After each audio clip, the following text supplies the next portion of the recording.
मेरा नाम मोहम्मद अवैस है। बेल्ट नंबर 1834 है। मैं थाना बेरा तैनात हाँ। नाका लाहौर साइड ड्यूटी कर रहा। वैपन मेरे को मौजूद आ ते उत्थे नाके तो मैं इनाम उर्फ नामू वैस इन्हें अगवा किया। ते मेरी गुजारिश है कि इन्होंने सारे जायज़ मुतालबात मन्ने वैन। मेरी जान में भी खतरा है। हाँ दस सुनान बस मेरी चूक छुड़ाओ जी अरे मेरे तो फिर अस्सलाम वालेकुम। हाँ जी मैं नामू वैस सालम वाला। बाकी कोई भी मां दे पेट जुर्म नहीं करता ना जुर्म सिख कौंदा।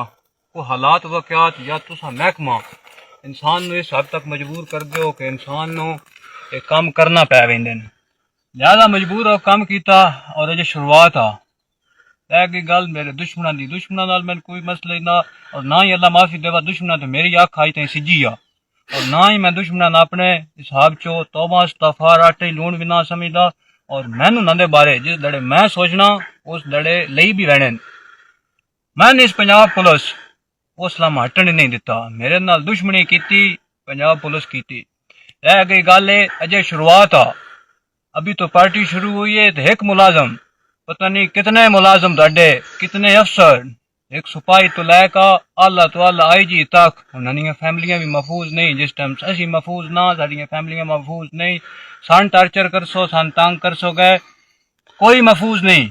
असी ना महफूज ते कोई महफूज नहीं। लिहाजा इस तो मैंने इस हद तक मजबूर न किया जावा कि मैं हर चौक हर नाके ता बड़े मुलाजम तबाह की जन्म वासल की।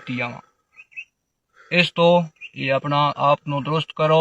और रह गई गल मेरा कोई संगी रिश्तेदार बिरा किसान तुसी इस तो बाद तुसी मुकाबला बनो सो किसान तंग कर सो तो मैं पहला दसी पिया दलकर का दसी पिया एक सिपाही तो लैका कोई महफूज नहीं। मैं इस हद तक तंग आ चुकिया कि हुण मेरे तो कोई महफूज नहीं। रह गई गल कि मेरा बिरा दुबई नपा पिया इंटरपोल बनया पाकिस्तानी हुकूमत तुसा इंटरपोल बनवा रहा। कोई गल नहीं जिंदगी मौत अल्लाह पाक दे हाथ इस गलों घाबरदे ही ना। मेरे किसा बंदे ने मैं दसी पिया इस तो पिछा एक खराश आई हर नाके हर चौक हर थाने विच समझ आई है हर चौकी था तबाही बुला दे संगया। मैं इस हद तक मजबूर हो चुका। लिहाजा इस नो लेना चाहते हो मेरे जेड़े मुतालबात हैं मेरे ना रबता किया जावा मेरे मुतालबात कबूल किए जान। ओके